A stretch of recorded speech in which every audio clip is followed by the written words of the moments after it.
विभिन्न प्रांतों से वरिष्ठ आचार्यगण, विभिन्न क्षेत्रों से पधारे हुए विद्यार्थी जन, सभी आदरणीय आत्म सद्गुरुवृंद, परम वंदनीय माताओं, आप सबों के श्री चरणों में सादर नमन करते हुए, प्रणाम करते हुए इस उपदेश की कड़ी को, सत्संग की कड़ी को आगे बढ़ाते हैं। हमारे बीच सभी परम आदरणीय श्री दोहरी जी के द्वारा इस अमरकंटक की महत्ता और साथ ही साथ महत्ता क्यों होती है किसी तीर्थ की, उसके विषय में जो विशेष ब्रह्म विद्या है, विश्व दर्शन योग है, उसी के कारण तीर्थ जो है वो करने योग्य बनता है। उस विषय पर भी विश्व दर्शन योग हमारे लिए प्रस्तुत किया गया, संक्षिप्त में प्रस्तुत किया गया, क्योंकि इसको हम बार बार देखते हैं, जानते हैं, समझ रहे हैं, इसीलिए संक्षिप्त में प्रस्तुत किया गया। परंतु कुछ हमारे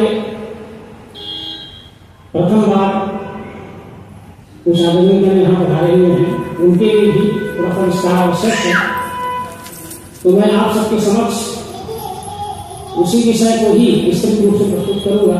प्रथम थोड़ी सी भूमिका आप सबके बीच रखना चाहूंगा। भगवान श्री नारायण जी चैतन्य 9 अवतार हैं, अवतार ही भगवान होते हैं, भगवान अवतार होते हैं। भगवान और परमात्मा में जो अंतर होता है, इसको नहीं जानने के कारण सारे संसार में अनेक प्रकार के भ्रम पैदा होते हैं। क्योंकि जो महापुरुष आते हैं, भगवान को ही महापुरुष भी कहते हैं, तो जो महापुरुष आते हैं, जो विद्या प्रदान करते हैं, जो ज्ञान प्रदान करते हैं, उन्हीं को ही, उतने को ही, शरीर को ही परमात्मा माना जाता है। और ये कालांतर में होता है, तुरंत तो होता नहीं, धीरे धीरे धीरे धीरे विद्या भूल जाती है। जो महापुरुष, जो अवतार, जो भगवान इस दिव्य दृष्टि की विद्या को, ज्ञान विज्ञान को प्रदान करते हैं, तो विद्या भूल जाती है, उन्हीं का स्वरूप याद रहता है, तो उन्हीं को हम परमात्मा मानने लगते हैं। तो सारे संसार में जो भ्रम फैला, वो महापुरुष को ही परमात्मा मानने से फैला। दूसरा भ्रम हमारे समक्ष क्या है? ये चराचर सृष्टि जो कुछ भी अनंत स्वरूपों में दिख रहा है, ये जगत है, ये माया है, ये मिथ्या है, ये प्रपंच है, और परमात्मा कहीं दूसरे जगह है, सातवें आसमान में है, क्षीर समुद्र में है, वैकुंठ लोक में है, या अन्य निवर्तन संप्रदायों में उनके विभिन्न स्थान भी बतलाए गए हैं। तो ये सब चराचर सृष्टि जो है माया मिथ्या प्रपंच झूठा है, परमात्मा कहीं और है, तो दूसरे प्रकार का भ्रम। तो इस प्रकार भ्रम के ऊपर भ्रम हमारे हृदय में समाता गया, और सब चीज भूल करके भ्रम में ही जीवन बीत रहा है। इस भ्रम को तोड़ने में अवतार ही सक्षम होते हैं, भगवान ही सक्षम होते हैं। और जैसा कि पहले भी कहा गया कि हमारा सौभाग्य है कि इस वर्तमान समय में पूर्ण अवतार भगवान श्री नारायण चैतन्य का अवतार हुआ है, और ये समस्त भ्रमों को उन्हें निवारण कर। वास्तव में परमात्मा और धर्म, ये दो ही चीजों के कारण संसार में सारी प्रकार की समस्या है। अब बड़ा आश्चर्य होगा, परमात्मा और धर्म समस्या कैसे बनी? परमात्मा को न जानने से अनेक प्रकार से परमात्मा को मानने लगे, अनेक मत संप्रदाय इसी कारण बने, जिसको धर्म कहा जाता है। उस परमात्मा को भूलने के कारण धर्म भूल गया, और धर्म भूलने के कारण हमारा स्वकर्म भूल गया। हमको क्या करना चाहिए और क्या करने लगते हैं। तो इस समस्त भ्रमों को निवारण करने के लिए भगवान का आगमन होता है, अवतार का आगमन होता है। भगवान श्री नारायण जी चैतन्य आए, समस्त भ्रमों को निवारण किया। रामचरितमानस में भ्रम को कलिंग करने में बहुत सुंदर ग्रंथ बताया गया। कलिमा जैसे धर्म सब लुप्त भय सतग्रंथ गंभीर जीवती कल्पी करी प्रकट की गोपन भय लोक सब मोह बस लोक करसे शुभकर्म सुन हरि ज्ञान ज्ञान विधि कहो कछुक कलिया। तो कलिमा कैसे धर्म सब, ये वास्तव में धर्म तो है, धर्म तो एक ही है, लेकिन विभिन्न मतपन संप्रदाय को जब हम धर्म मानने लगे तो कलिमा ग्रसित हो गया। ये समस्त मतपन संप्रदायों का पुनः एकीकरण होना बहुत आवश्यक है। जब तक ये एकीकरण नहीं होगा तब तक अलग अलग मतपन संप्रदाय हम मानते रहेंगे और संसार की समस्या समाप्त नहीं हो सकती। तो धर्म, विभिन्न धर्म का एकीकरण के लिए ही एक परमात्मा को जानना बहुत जरूरी है। उस परमात्मा को आदरणीय दोहरे जी ने संकेत किया अस्ति, अस्ति ब्रह्मेति, अस्ति ही ब्रह्म है, अस्ति ब्रह्मेति संतम मेरम ततो विदु, है ही ब्रह्म है, संत उसको जानते हैं। है ही ब्रह्म, क्या है ही ब्रह्म माने जिसे जिधर में हम देखते हैं सब है ही है कहते हैं। ये है कि नहीं है, किसी को पूछे ये है कि नहीं, तो है, और ये है कि नहीं है, और ये है कि नहीं है, ये सब है ही हम कह रहे हैं। परंतु जब इस है में परिवर्तन होता है, ये बदल जाता है। अभी इस रूप में है, कुछ देर बाद ये बदल जाएगा, परिवर्तित हो जाएगा, तब हमको शंका हो जाती है परमात्मा तो अविनाशी है, अचल स्थिर है, उसका कभी विनाश नहीं होता, वो अजन्मा है, इसमें परिवर्तन हो जाता है, तो ये कैसे भ्रम हो? यही भ्रम दूर करना है। धीरे धीरे ये प्रायोगिक प्रत्यक्षीकरण की विधि में सब भ्रम दूर होता है। अस्ति ब्रह्म है ही ब्रह्म है, लेकिन ये भी कहा गया है अस्ति जायते वर्धते विपरिवर्ते अपक्षीयते विलीयते, है से ही होता है में ही रहता है में ही परिवर्तन होता है, और है ही विलय हो जाता है।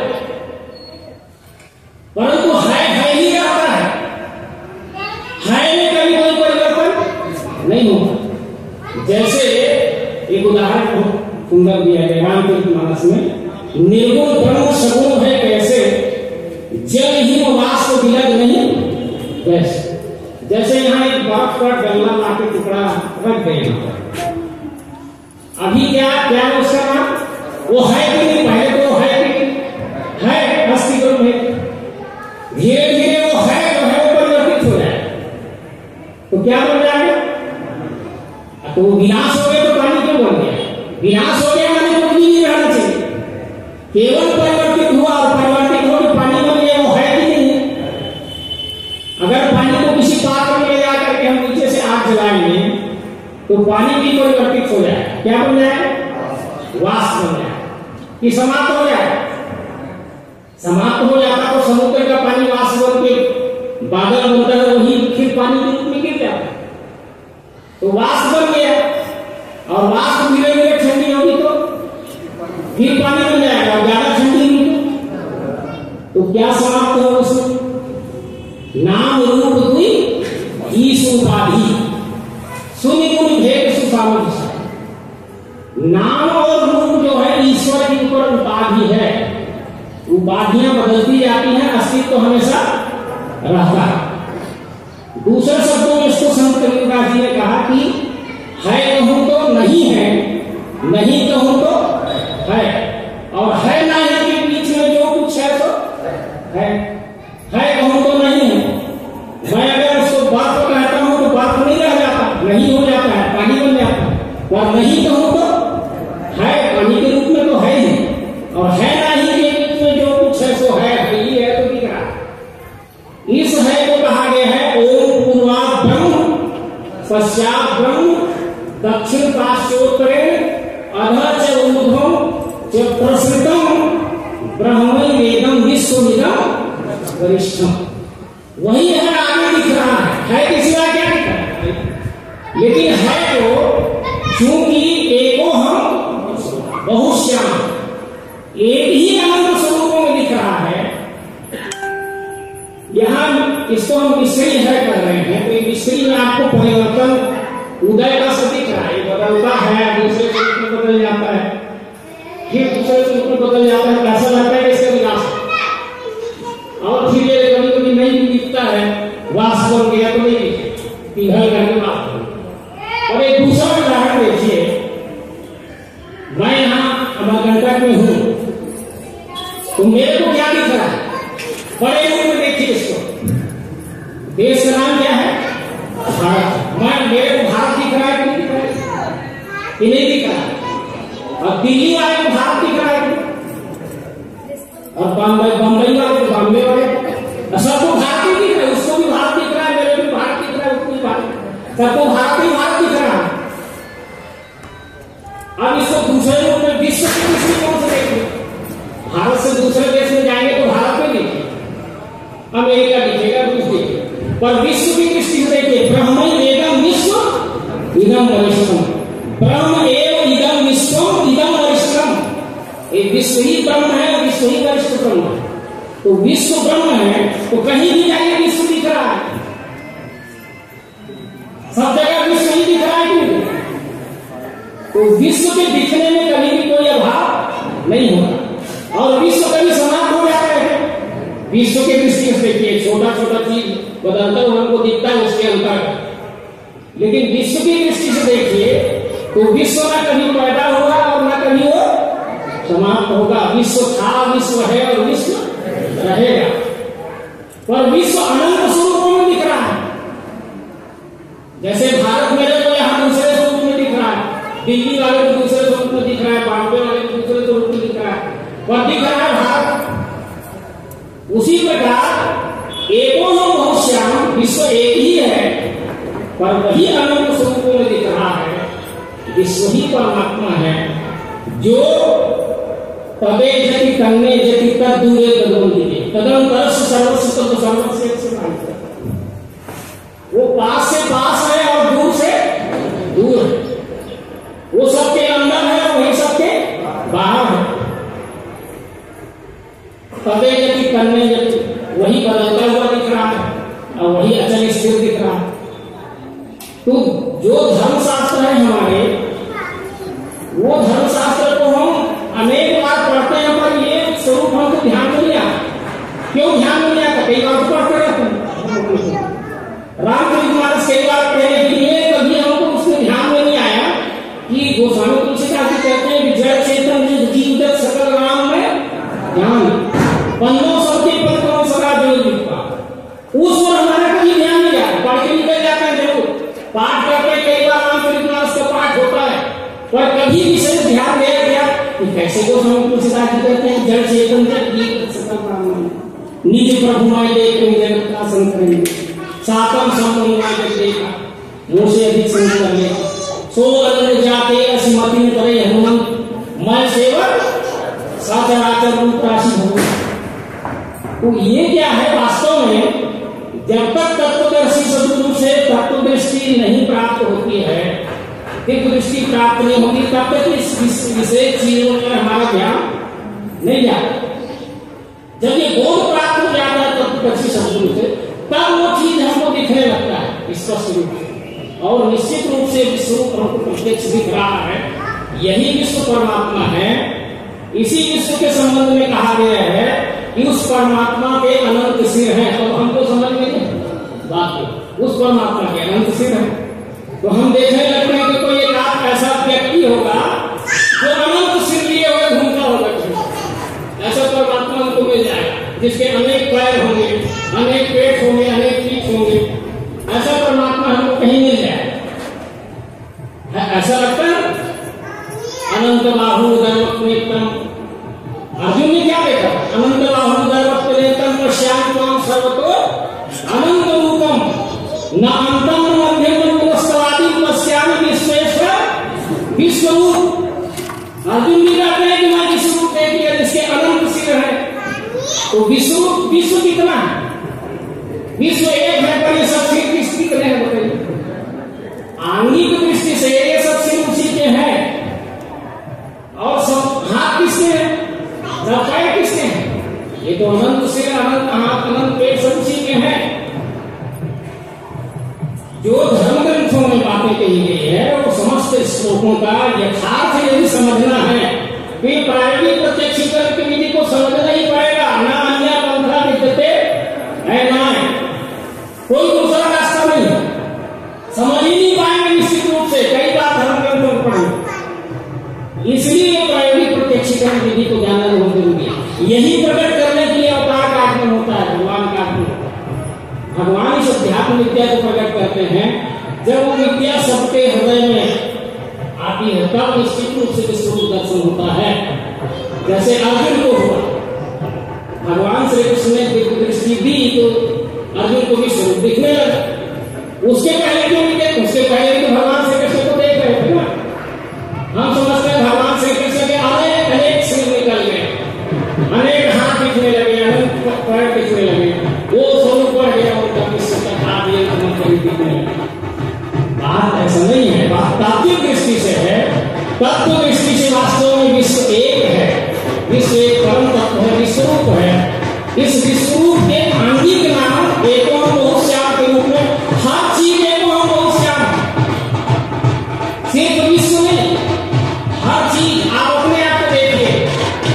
जैसे मेरा नाम पीताम्बर सिंह है तो मैं एक हूं, मैं बहुत हूं, आंगिक दृष्टि से मैं ही बहुत हूं। ये इसका क्या है? ये हाथ है, ये पीताम्बर सिंह तो ये हूं, ये हाथ, ये क्या है? ये सिर है पीताम्बर सिंह, ये पेट है पीताम्बर सिंह, ये चीज है पीताम्बर सिंह, ये पैर है पीताम्बर सिंह, ये बाल है पीताम्बर सिंह, ये कान है, ये आंख है, तीनों में ऑपरेशन करके देखो तो अंदर मिले ना मिले, ना मिले, वो पीताम्बर सिंह नहीं मिलेंगे कहीं। यदि पीताम्बर सिंह के दृष्टिकोण से देखेंगे तो पीताम्बर सिंह के अतिरिक्त कुछ नहीं है, और आंतरिक दृष्टि से खोले यही तो हम आगे को खोले। लोगों का हम ढूंढे रहते हैं तेरे पास, अब कैसा कहा गया अब वो हमारे पास ही है, वो ढूंढ रहे हैं। संत जन कहते हैं कि तुम्हारे पास ही में है, उस पास वाले को आज तक हम क्यों नहीं ढूंढ पाए? जो पास में है, जो कटकर में है, परमात्मा कटकर में है, घट घट में है। यहां तक कहा गया भगवान से कैसे कहते हैं मंगल पत्र नान्य किंचित धनंजय मई सर्वजन गौतम सूत्र बन रहा है, मेरे से सिवाय यश किंचित मात्र भी दूसरी वस्तु नहीं है। संपूर्ण विश्व में मैं ही मैं भरा हूं, मेरे से सिवाय किंचित मात्र भी दूसरी वस्तु नहीं। अब हम कहते हैं कि परमात्मा के अतिरिक्त सब कुछ दिखता है, परमात्मा ही दिखता है, तो परमात्मा के संबंध में हमने कुछ कल्पना कर लिया है अपने हिसाब, ऐसा दिखेगा अगर हम परमात्मा मानेंगे, तो वैसा तो है नहीं परमात्मा, तो ऐसा कैसे दिखेगा? जैसा है नहीं वैसा हम देखना चाहते हैं, और जैसा है वैसा हम समझ नहीं पा रहे हैं। उसी समझ का नाम ज्ञान है। ज्ञानम विज्ञान संहितम यज्ञात्मा मोक्ष से हुआ। भगवान श्री कृष्ण ने अर्जुन को कहा कि अर्जुन मैं तुझे विज्ञान से ज्ञान दे रहा हूं, जिसको जानने के बाद और कुछ जानना शेष नहीं रह जाए। देखिए कितनी बड़ी बात कर दी। मैं जिस ज्ञान को दे रहा हूं उसको जानने के बाद फिर और कुछ जानना शेष नहीं रह जाए। तो ज्ञान विज्ञान से तुम यह ज्ञात्मा मोक्ष से भगवान श्री कृष्ण ने इसी विश्वरूप दर्शन का बोध अर्जुन को दे दिया। अब विश्वरूप को जान लिया तो और क्या जानना शेष रहेगा? उसके अतिरिक्त तो कुछ है ही नहीं, उसके अंतर्गत सब कुछ को जानते रहिए। और एक एक चीज को खोल के जानना है, वैज्ञानिक अपने ढंग से जानते हैं। वैज्ञानिक जानना किसको जानते हैं बताइए? वैज्ञानिक खोज कर रहे हैं किसके ऊपर कर रहे हैं? भले ही विश्वरूप को नहीं जानते तो विश्वरूप के ऊपर ही खोज करते हैं। संगीतकार किसके ऊपर संगीत का खोज कर रहे हैं? संगीत बजा रहे हैं, किसमें से निकल रहा है स्वर? विश्वरूप से ही सब स्वर निकल रहे हैं, है कि नहीं?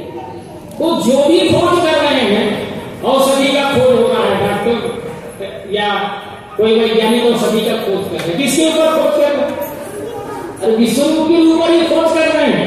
उसी के अनंत स्वरूप है, ये सब स्वरूप उसी के हैं, उसके सिवाय कोई दूसरा नहीं है। जानने में थोड़ा फर्क आ गया है। जानना बहुत जरूरी है, जानने की न हो पर की प्रतीति, बिन प्रतीति हो नहीं प्रीति, प्रीति बिना नहीं भक्ति। हम जान नहीं पा रहे हैं तो जानने का प्रयास भी नहीं कर रहे। जानना बहुत जरूरी है, जानना है कि स्वरूप परमात्मा को, पर जो जानते हैं वही जना सकते हैं। जो जाने थे और जो माने थे फसाई वाली बात है कि जो मान के काम कर रहे हैं वो दूसरे को मनाते रहते हैं और फंसाते रहते हैं। फंसे हुए इसीलिए लोग बड़ी भीड़ दिख रही दुनिया में, फंसे फंसे। शिकारी जंगल में आता है, जाल फैलाते हैं, दाने का लोग दिखाता है, जाल में नहीं फंसना चाहिए। तो तोता जैसे जाल में फंसे फंसे रह रहा है, उसी प्रकार हमारी स्थिति है। हम जाल में फंसे फंसे ही सब कुछ कर रहे हैं, उस जाल से निकलना नहीं चाहते। जाल से निकलेंगे कब? जब भगवान का ज्ञान हमें प्राप्त हो जाए, विश्व दर्शन प्राप्त हो जाए। भगवान का ज्ञान प्राप्त होना बहुत जरूरी है। इसीलिए तो जब बार बार कहते हैं भगवान का आगमन क्यों होता है, यदा यदा ही धर्म से ग्लानिर्भवति भारत, अब फिर धर्म सदात्मानं सृजामि। तो जब जब धर्म की ग्लानि होती है, अधर्म की वृद्धि हो जाती है, तब तक अवतार आते हैं। तो अवतार आते हैं तो धर्म का ज्ञान देते हैं। इसका मतलब क्या है?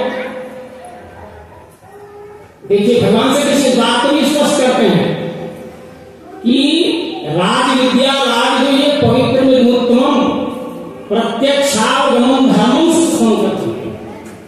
अर्जुन, मैं तुझे वह विद्या दे रहा हूं जो संसार के समस्त विद्याओं में सर्वश्रेष्ठ विद्या है। विद्याओं में राजा है, सर्वश्रेष्ठ विद्या है, जिसको जानने के बाद प्रत्यक्षावगमन धर्म, धर्म का ही प्रत्यक्षीकरण होता है।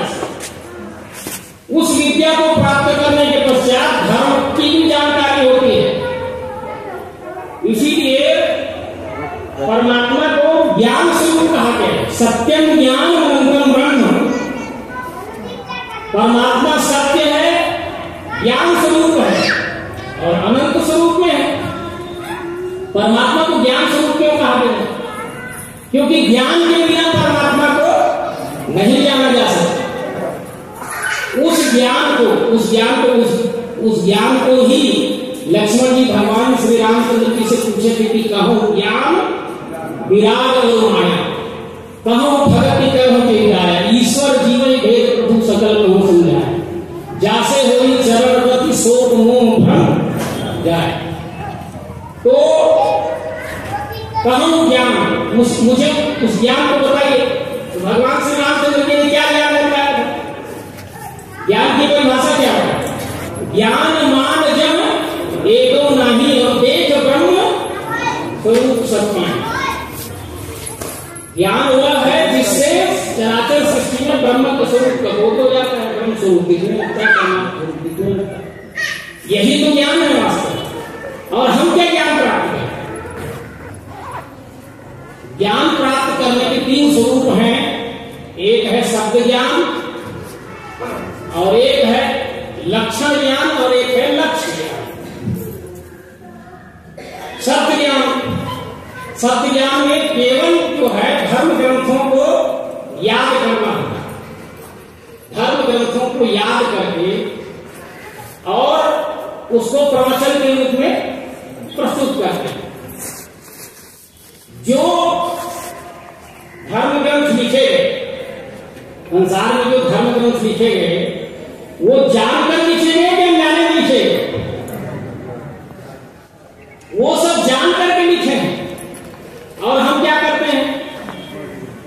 हम उसको पढ़ के या सुन करके प्रस्तुत करते हैं। हम खुद जानते नहीं, हम पढ़कर सुन करके उसको दिया करते हैं, प्रस्तुत करते हैं। ये हो गया शब्द ज्ञान। परमात्मा के संबंध में जो कहा गया है नहीं पता। अब उसके बाद लक्षण ज्ञान हो गया। परमात्मा अविनाशी है, परमात्मा सर्वश्रेष्ठ है, परमात्मा ही सबको पैदा करते हैं, परमात्मा ही सबका पालन करते हैं, परमात्मा ही सबका संहार करते हैं। अनेक प्रकार के लक्षण परमात्मा ने बताए। इससे भी कुछ समझ में आ गया है। ये भी तो लिखा गया उसमें। अविनाशी है क्या कर रहे हैं, ये भी शब्द याद है को मिला। के लक्षण बताए गए और उस लक्षण को मिलान करके देखना पड़ेगा। उसके लिए कम से कम कोशिश तो किया जाए। परमात्मा अविनाशी है तो कैसे अविनाशी है? परमात्मा विराट स्वरूप है, उससे बड़ा कुछ नहीं है। तो हमें जानने की जिज्ञासा होनी चाहिए कि परमात्मा सबसे बड़ा है, तो सबसे बड़ा हमको दिखता क्यों नहीं? जो सबसे बड़ा है, जो छोटा से छोटा है, सूक्ष्म से सूक्ष्म है और बड़ा से बड़ा है, जो सबके अंदर भी है सबके बाहर भी है, ऐसा जो लक्षण जो होता है, तो ये केवल लक्षण से ही उसका समाधान नहीं होता, लक्ष्य प्राप्त करना होता है। तीसरा ज्ञान है लक्ष्य प्राप्त करना। वो तत्वदर्शी सद्गुरु के बिना नहीं हो सकता। वो लक्ष्य देने के लिए अवतार का आगमन होता है, भगवान का आगमन होता है। रामचरित मानस में इसको बताया भी गया है कि जब ते राम प्रताप भवेशा उदित भय अति प्रबल दिनेशा पूरी प्रकाश रहे तुम लोका बहुतन सुख बहुतन मन शोका जिन्हीं शोकते कहूं भवानी प्रथम अविद्या निशा नशा। पहला काम भगवान श्री रामचंद्र जी ने किया, अविद्या रूपी रात्रि को समाप्त कर दिया। अविद्या रूपी रात्रि समाप्त कैसे हो? जब सब विद्या प्राप्त करेंगे तभी तो अविद्या रूपी रात्रि समाप्त होगी। और जब सब विद्या प्राप्त किए तो राम राज्य में क्या लिखे हैं कि सब गुणन के पंडित सब ज्ञानी। भगवान राम के राज्य में सब गुणवान हो गए, सब पंडित हो गए, सब गुणन के पंडित सब ज्ञानी, क्योंकि शब्द जानने लगे। पंडित की परिभाषा है सुनिश्चय सपाटे पंडिता संरक्षण विद्या विनय संपन्ने ब्राह्मणे गविहस्ति सुनिश्चय सपाटे पंडिता संरक्षण। सब जगह जो संदर्शन करता है ब्रह्म का दर्शन करता है उसको पंडित कहते हैं। मातृवत परतारेषु कर्तव्येषु दोषवत् आत्मवत् सर्वभूतेषु या पश्यति स पंडिता। तो भगवान राम के राज्य में इस विद्या को प्राप्त जो किए, ब्रह्म विद्या को जो प्राप्त कर लेते हैं, गीता में परिभाषा जो बताया गया परम पूज्य स्वामी जी संकेत किए उसके संबंध में, ओम तत्सत ऐसे ब्रह्म के 3 नाम है। उसी से ही ब्राह्मण वेद यज्ञ निर्माण है हुए। ब्राह्मण ब्रह्म जानाति ब्राह्मण, जो ब्रह्म को जानते हैं वही ब्राह्मण है। वही ब्राह्मण माने पंडित, पंडित ब्राह्मण। तो ब्रह्म को जानने वाले को पंडित, ब्रह्म को जानने वाले को ब्राह्मण कहते हैं। तो ब्रह्म को जानना आवश्यक है। तो भगवान राम के राज्य में सब ब्रह्म को जानने लगे, इसलिए सब पंडित हो गए, सब गुणित पंडित सब ज्ञानी। उसका परिणाम क्या हुआ? पंडित हो जाने का परिणाम क्या होता है कि सब कथा वार्ता सुनाना नहीं होता, सब लड़का नहीं परस्पर प्रीति, सब लड़का नहीं परस्पर प्रीति चले सुनी राम भगत संगना सकल परम के अधिकारी बैर न कर काहू संग कोई। राम प्रताप विषमता को ये परिणाम होना चाहिए। विद्या का परिणाम, ज्ञान का परिणाम, ब्रह्म बोध का परिणाम ये हो तो सब लड़का नहीं परस्पर प्रीति, सबसे प्रेम हो जाना चाहिए परस्पर। यही तो सतयुग है। सबसे परस्पर प्रेम, सारी विषमताएं मिल गई, सब बैर भाव समाप्त हो गया, सब एक दूसरे से प्रेम होना। वही तो नहीं हो पाता, बाकी सब कुछ हो रहा है दुनिया में। देखिए मैंने पहले कहा कि भाई संपन्नता है पर प्रसन्नता नहीं है, प्रसन्नता गायब हो गई। उसी की रखवाली में रात दिन मर रहे हैं। ऐसे ऐसे लोग मैंने देखा है, आप भी देखे होंगे कि बस खड़े खड़े पैसा गिर रहे हैं। पैसा आता है, एक आध होटल हमारे मुंगेरी है, इसको व्यक्तिगत रूप से नहीं लेना चाहिए। बहुत जगह ऐसी बात है, बस खड़े हैं पैसा मिल रहा है, सुबह से खड़े खड़े ही पैसा लेते हैं। बस रात में कहीं आने जाने को नहीं मिलता, पैसा लेना है, पैसा करना है, सब जगह की बात है। पर इतना ही है कि नहीं क्या पैसा ले, पैसा तो घर में जाके हिसाब किताब करो और फिर सुबह उसी काम में लगे, फिर पैसा ले, फिर बात की हिसाब करो, फिर उसी काम में लगे। ये क्या है? ये सुख है, यही सुख है। तो वास्तव में सुख जिसको कहा गया है, शांति जिसको कहा गया है, आनंद जिसको कहा गया है, विश्व दर्शन के पश्चात, विश्व दर्शन के पश्चात जो है वो आनंद मिलता है। ब्रह्म ही, परमात्मा ही आनंद का स्थान है। अविनाशी निर्विकार ब्रह्म का, सतधर्म का, अखंड सुख का स्थान मैं ही में जानना। भगवान श्री कृष्ण कहते हैं कि परमात्मा ही अखंड सुख का स्थान है। परमात्मा स्वरूप का जब बोध हो जाता है तभी मनुष्य अखंड सुख शांति प्राप्त कर सकता है, और कोई दूसरा उपाय नहीं है। उसमें भाव का मतलब नहीं है। एक आदमी गरीब भी है तो भी परम सुख शांति रहेगी, अमीर है तो भी रहेगा परम सुख शांति, माने धन संपदा भी है तो भी सुख शांति रहेगी, क्योंकि ये विद्या पास में है। जब ये विद्या पास में आ गई तो हम सबसे फिर स्वरूप दे करके व्यवहार करेंगे, निधि प्रभु मैं देखेंगे, तो परमात्मा स्वरूप का बोध प्राप्त करने के साथ हमारा स्वकर्म ध्यान में आता है। उसके पहले स्वकर्म ध्यान में नहीं आता। अर्जुन को देखिए, अर्जुन के संबंध में कहा गया कि उससे बड़ा धनुर्धारी नहीं था दुनिया में, लेकिन गांडी हाथ से छूटा, त्वचा में आग सी लगी, यहाँ पैदा नहीं जाता, मन में भ्रम आ गया।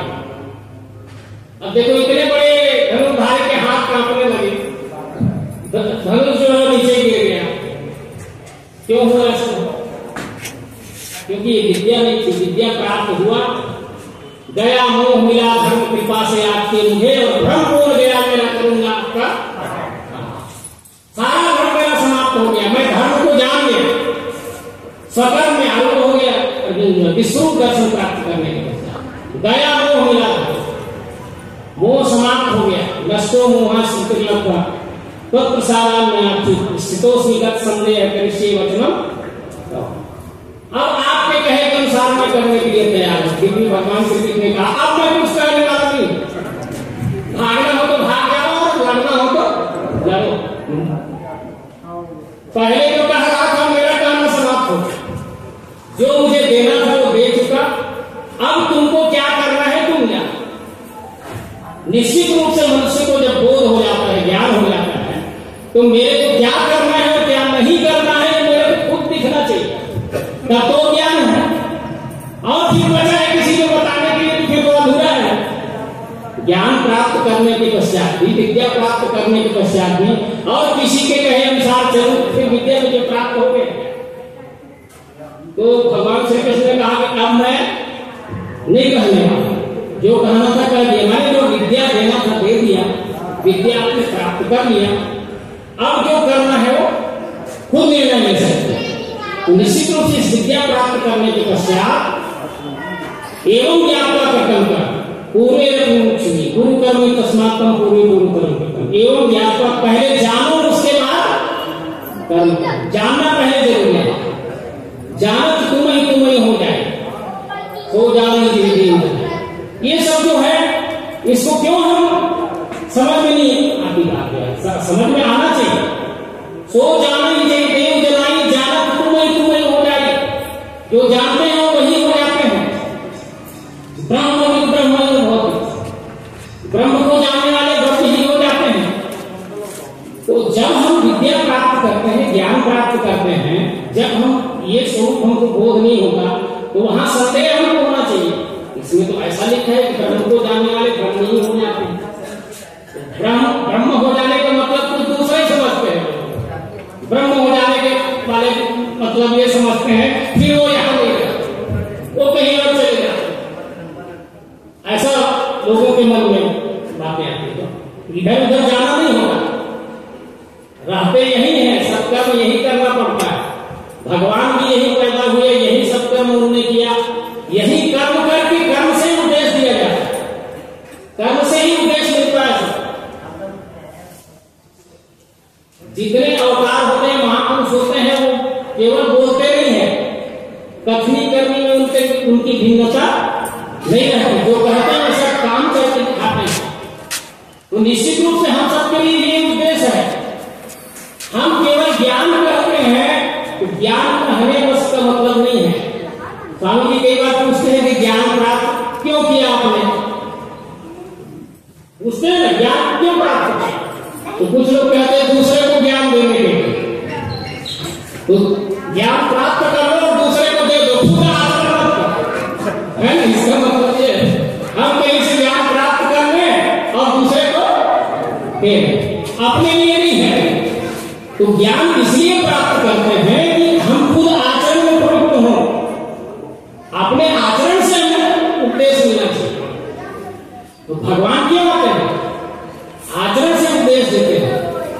इसीलिए ज्ञान विज्ञान वैराग्य धर्म श्री और विजय तो उनके 6 भाग्य होते हैं।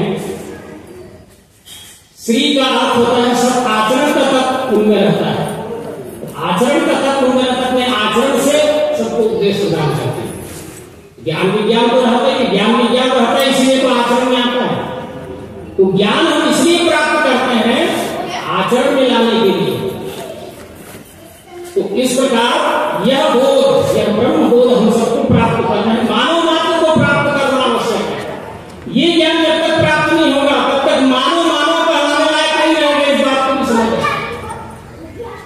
मानव के संबंध में, मनुष्य के संबंध में कहा गया है नर समान नहीं कौन्यो देही, जीव चराचर जाचर देही, नर्क स्वर्ग अपवर्ग सैनी, ज्ञान विराग भक्ति सुख देनी। मानव शरीर हमने क्यों प्राप्त किया या नर शरीर हमने क्यों प्राप्त किया? क्योंकि हमको ज्ञान प्राप्त करना है और वैराग्य प्राप्त करना है। वैराग्य प्राप्त करना इसका मतलब ये नहीं कि सब जगह चले जाए, आसक्ति रहित अवस्था में जीना है। जो ज्ञान प्राप्त करते हैं वही आसक्ति रहित अवस्था में जी सकते हैं। तो वैराग्य प्राप्त करना है और फिर भक्ति करना है, सेवा में व्यवहार करना है, ज्ञान प्राप्त करना आवश्यक है। और ज्ञान की परिभाषा है बहु नाम जन्म नामन्ते ज्ञानवान नाम प्रपद्यते वासुदेव सर्वमिति स महात्मा सुखदेव। वासुदेव सर्वमिति, चराचर विश्व ही परमात्मा है, उस ज्ञान से जाना जाता है। अब ये तात्विक दर्शन जो कराया गया ये साधारण बात नहीं है, यही सब धर्म ग्रंथ में लिखा गया है। मैंने जो पहले कहा अस्थि ब्रह्म परमात्मा एक ही है, उस परमात्मा का नाम क्या दिया गया? एकम सत, वो सत स्वरूप है। पर उस सत को किसी ने ब्रह्म कहा, किसी ने परमात्मा कहा, किसी ने खुदा कहा, किसी ने जाट कहा, नहीं माना। अलग अलग भाषाओं में अलग अलग दिया गया है, अलग अलग। पर सब कहते हैं एक ही, सबका मालिक एक ही है, परमात्मा एक ही। एकम सत विप्रम हो जाओ, अनेक शब्दों में उसको कहा गया और एको हम मनुष्य में एक ही स्वरूप में दिख रहा है। और उसको त्रिपुटी योग से जाना जाता है। त्रिपुटी योग क्षर अक्षर पुरुषोत्तम, क्षर अक्षर पुरुषोत्तम, त्रिपुटी योग, ये सब धर्म ग्रंथों में लिखा गया है। जब तक ये प्रायोगिक प्रत्यक्षीकरण की विधि को हम प्राप्त नहीं करेंगे तब तक परमात्मा दर्शन जो नहीं होगा। कहा गया है निश्चित रूप से अभी 3 फुट में परमात्मा दर्शन कराया है।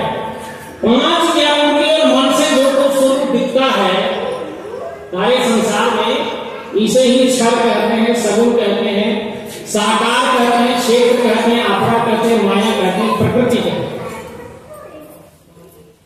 8 भाव है इससे। भगवान श्री कृष्ण अपने स्वरूप को बतलाते हुए कहते हैं, देखिए 7वें अध्याय बहुत महत्वपूर्ण है गीता का। तो उस 7वें अध्याय में बताया गया है मनुष्य नाम सहस्रेषु कश्चित् एतत् सिद्धे यत्ताम सिद्धानाम कश्चिन् माम वेत्ति तत्वतः। तत्वतः मुझे कोई जानते हैं, वैयक्तिक रूप से तो सब जान रहे हैं, पर तत्वतः कोई जानते हैं। उस तत्वतः में भूमि रापो नरो वायु खंपनम विरेच अहंकारी गुणा प्रकृति अष्टधा। ये 8 भाव में मेरी प्रकृति है। अब देखो इसको साधारण लोग समझते हैं, आंख से देखो दिखता है संपूर्ण, इसमें रूप ही रूप रहा है। ये तो साधारण सी बात है, रूप रहा होगा। ये अग्नि तत्व तो है, इसको हम नहीं जानते थे। अग्नि तत्व ही दिख रहा है सब तरफ, जो कुछ भी आंख से दिख रहा है अग्नि तत्व ही दिखता है।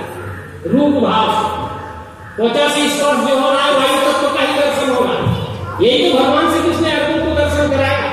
अर्जुन तू मेरे स्वरूप को जानना चाहता है तो सकता है। और मेरा बाह्य स्वरूप 8 रंगों का बना था, पृथ्वी जल अग्नि वायु आकाश, सत्वगुण रजोगुण और तमोगुण। तो भगवान का बाह्य स्वरूप, परमात्मा का बाह्य स्वरूप 8 रंगों का बना हुआ।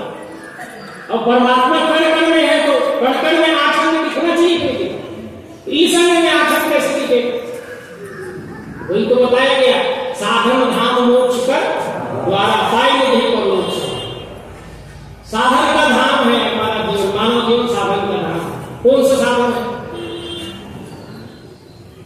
इंद्रियाणि नरे पंच षष्ठम पूर्णते सप्तमी बुद्धि विद्या क्षेत्र विपुल अष्टम। 8 ही साधन है, 5 ज्ञानेंद्रिय है, 6वां साधन मन है, 7वें साधन बुद्धि है, 8वां साधन है स्वयं जीवा। इन 8 साधनों का ही पुतला है ये। इन 8 साधनों से 8 साधनों से देख लीजिए क्या क्या दिखता है। आंख से क्या दिखता है? आंख पहला साधन, आंख से रूप ही दिखता है संपूर्ण विश्व में। मैंने अग्नि तत्व का दर्शन सब जगह होगा। त्वचा से स्पर्श का ज्ञान होता है, त्वचा वायु तत्व का बना हुआ है, परस की हुई है। बिना वायु तत्व के स्पर्श का ज्ञान नहीं हो सकता। संपूर्ण विश्व में जो भी स्पर्श भाव दिख रहा है, वायु तत्व का ही दर्शन हो रहा। तो वायु तत्व परमात्मा की त्वचा है। देखिए, इसको समझना बहुत जरूरी है। अग्नि तत्व परमात्मा का आंख है, और परमात्मा के आंख से ही हमको ये अग्नि तत्व से आंख मिला हुआ है। परमात्मा के बिना पत्ता नहीं हिलता। तो आंख खुद परमात्मा से मिला हुआ है, तो रूप देख रहा है, कौन देख रहा है? अग्नि का प्रकाश ना हो और ये सब रूप ना हो, तो हम क्या देख लेंगे और क्या दिख जाएंगे? परमात्मा ही आंख बंद करके रूप भाव से अपने आप को देख रहा है सब जगह। वही दिख रहा है। त्वचा से स्पर्श भाव से संपूर्ण विश्व में हम सब जगह देख रहे हैं। तीसरी ज्ञानेंद्रिय कान से शब्द भाव से अनहद नाम के रूप में कान आकाश तत्व का बना हुआ, सब जगह आकाश तत्व का दर्शन हो रहा है। जिज्ञा जल तत्व से बनी हुई सब जगह स्वाद भाव से परमात्मा का ही स्वरूप जल तत्व के रूप में। नासिका पृथ्वी तत्व से बनी हुई है, सब जगह पृथ्वी तत्व का दर्शन गंग रूप से हो रहा है। अनल अनिल जल गगन बसा है, इन 5 में विश्व बसा है। सब में ईश्वर की सत्ता है, हृदय नियम बिना पत्ता है। देखो ऐसा कौन नहीं है वहां जो मैं यहाँ। ऐसा कौन सा स्थान है दुनिया में जहां 5 तत्व का दर्शन ना हो? चाहे जहां चले गए, किसी लोग को प्रांत में चले जाइए, किसी देश विदेश में चले जाइए, 5 ज्ञानेंद्रिय से 5 तत्व का दर्शन हो रहा है, जो परमात्मा का बाह्य शरीर है। पृथ्वी जल अग्नि वायु आकाश, ये परमात्मा का बाह्य शरीर है। उसी शरीर से हमको ये सब शरीर मिला हुआ है। हमारा भी शरीर कितने तत्व का? 5 ही तत्व का बना हुआ है। तो परमात्मा का शरीर 5 तत्व का बना हुआ है, उसी के शरीर से हमको शरीर मिला हुआ। जाना तो तुम्हें ही हो जाएगी। परमात्मा का शरीर 5 तत्व से बना होता है, हमारा भी शरीर 5 तत्व से बना, सब जगह 5 तत्व का दर्शन होगा। मन से त्रिगुण का दर्शन होता है, सत्य रजोगुण तमोगुण। इस त्रिगुण को ही त्रिदेव कहते हैं। धर्म ग्रंथों में जो ब्रह्मा विष्णु महेश कहे गए, तो सत्वगुण जो है वो विष्णु का स्वरूप है, रजोगुण ब्रह्मा का स्वरूप है, और तमोगुण शंकर का स्वरूप है। उसी से सबको मन बुद्धि अहंकार के रूप में हमारे शरीर में मिला है। मन जो है निरंतर चंचल रहता है, बुद्धि निश्चय करती है, और अहंकार तमोगुण के रूप में दिख रहा है। हमारे शरीर में भी कोई 3 गुण है, और सब जगह 3 गुण का दर्शन होता है। संपूर्ण विश्व में त्रिदेव दिख रहे हैं, त्रिदेव का ही काम चल रहा है। तीनों देव का काम सभी 5 तत्वों में चल रहा है। अभी 3 शक्तियों के विषय में आदरणीय जी ने बताया ना, इच्छा शक्ति, क्रिया शक्ति और द्रव्य शक्ति। द्रव्य शक्ति 5 तत्व है, ये सतत रहता है। इसको चलाने वाला क्या है? 3 गुण क्रिया शक्ति के रूप में है। ये 3 गुण ही सब चीजों को चलाता है। तो देखिए, हर चीज जो है त्रिगुण में दिखने लगता है। हवा अच्छा है कि बुरा है कि मिश्रित है, क्या है?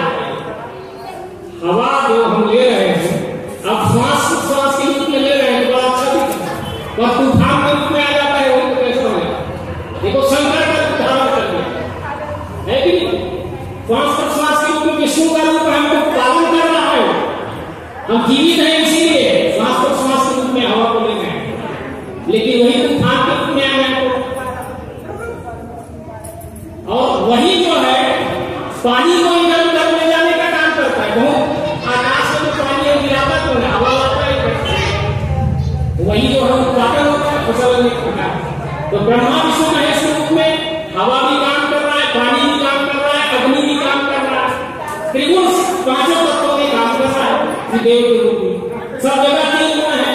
संसार में ऐसा कोई वस्तु नहीं है कि जिसमें तीन गुण ना हो, और देखने वाले कौन है? मन के द्वारा त्रिगुण का दर्शन होता है, अच्छा बुरा अच्छा बुरा मिश्रित। ये त्रिगुण का दर्शन संपूर्ण इसमें त्रिदेव के रूप में होता है। एक 5 तत्व और 3 गुण ही अष्टधा प्रकृति है। यही प्रत्यक्ष दुर्गा का स्वरूप। दुर्गा देवी के कितने हाथ है? 8 हाथ है। इन 8 हाथ के स्वरूप में दुर्गा सप्तशती को पढ़िए। ये सर्वरूपमयी देवी सर्वम देवी मया जगत अतो हम विष्णु सर्वरूपमयी देवी। हे देवी, तू ही तो सब रूपों में दिख रही है। तेरी 8 भुजा है। रसे रूपे जगन्धे सत्य स्पर्शे की योनि सत्वम रजस्तमश्चैव अक्षय नारायणी। हे देवी, आपकी 8 भुजा है। सत्य स्पर्श रूप रसगंध और सतरज तम। तो सत्य स्पर्श रूप रसगंध का मतलब आकाश वायु अग्नि जल पृथ्वी। हम कहते हैं कि देवी सबकी उत्पत्ति करती है, देवी सबका पालन करती है और देवी सबका संहार करती है। प्रत्यक्ष स्तुति करिए। 5 तत्व और 3 गुण के रूप में वही देवी का स्वरूप है, सब दिखाई दे रही। यही माया का स्वरूप है। गो गोचर जगत लगी मन जाई। जितने बार रामचरितमानस पढ़े पर समझ में नहीं आता। गो गोचर जगत लगी मन जाई, सो सब माया जानो। भगवान श्री राम लक्ष्मण जी को उपदेश करते हुए कहते हैं, जो कुछ हमारी 5 ज्ञानों दिखाई दे रही है, जहां तक मन जाता है, ये सब अष्टधा प्रकृति है, माया है। ये सब माया का ही स्वरूप दिख रहा है। पर माया के 2 स्वरूप है। कहीं का भेद स्वरूप स्वरूप विद्या पर अविद्या को। छल कपट पाखंड अविद्या माया है, और 5 तत्व 3 को विद्या माया है, जो प्रकृति माते शरीर के रूप में चराचर शक्ति के रूप में दिखाई दे रही है। इसी को सगुण कहते हैं। बताया गया ये तो गुणी वर्तमान सगुण शब्द गुण स्पर्श गुण रसगुण गंधगुण सप्तगुण रजोगुण तमोगुण। ये 8 गुणों के सही दिख रहा है इसलिए सगुण। ये आकार सही दिख रहा है इसलिए साकार है। इसी साकार का दर्शन भगवान श्री कृष्ण ने अर्जुन को कराया। देख ले पाप तू मेरे अनंत स्वरूप है, अनेक भांति के दिव्य अनेक रंगों अनेक स्वरूपों में दिखा। 5 ज्ञानों में मन के द्वारा जो कुछ स्वरूप दिखा, यही 5 3 गुण क्षर सगुण साकार चेत अपरा माया प्रकृति काल अधिभूत अनेक नाम है। पर नाम समझत सरिस नाम अनु नामी प्रीति परस्पर प्रभु अनुभव। नाम बहुत से लिखे हुए हैं, पर नामी का पता नहीं है तो समाधान नहीं होगा। सगुण कह दिया तो हम किसको सगुण कहते हैं, साकार कह दिया तो फिर माया कह दिया तो फिर प्रकृति कहा गया। तो अलग अलग नाम दिए गए, तो इसी को नाम में भ्रमित हो जाए। वस्तु का दर्शन होना जरूरी है। वस्तु दर्शन हमारे समक्ष हो गया। 5 ज्ञानेंद्रियों मन से दिखने वाले 8 भावों का ये सब नाम है, जो आगे भी वही दिख रहा है, पीछे दाएं बाएं ऊपर नीचे चारों तरफ सब उसी का स्वरूप तो दिख रहा है। इसी 8 भाव में निरंतर बदल होते रहता है, परिवर्तित होते रहता है। इसलिए गीता की भाषा में इसको क्षण कहते हैं। क्षण माने होता है बदलते रहना, निरंतर क्षण होते रहना, परिवर्तित होते रहना। ये 8 भाव में परिवर्तन होता है। देखिए, प्रयोग करके देखिए, दुनिया में जो कुछ भी बदलता है 8 भाव 8 चीज ही बदलता है। किसी चीज को जला दे, जैसे ये इसको जलाएंगे तो ये जल जाएगा, राख बन जाएगा। तो क्या क्या चीज इसमें परिवर्तन होगा? देखिए, पहले तो इसका रूप बदल जाएगा, जैसा रूप दिख रहा है वैसा रूप नहीं रहेगा। पर देखेंगे रूप अभी भी है, पर रूप उसमें भी है। रूप के प्रकार में परिवर्तन हुआ है, रूप को अभी भी है, रूप जलने के बाद है। अच्छा, स्पर्श में बदलोगे, अभी जैसा स्पर्श हो रहा है वैसा रात में स्पर्श नहीं है, पर स्पर्श अभी भी है और स्पर्श बाद में भी है।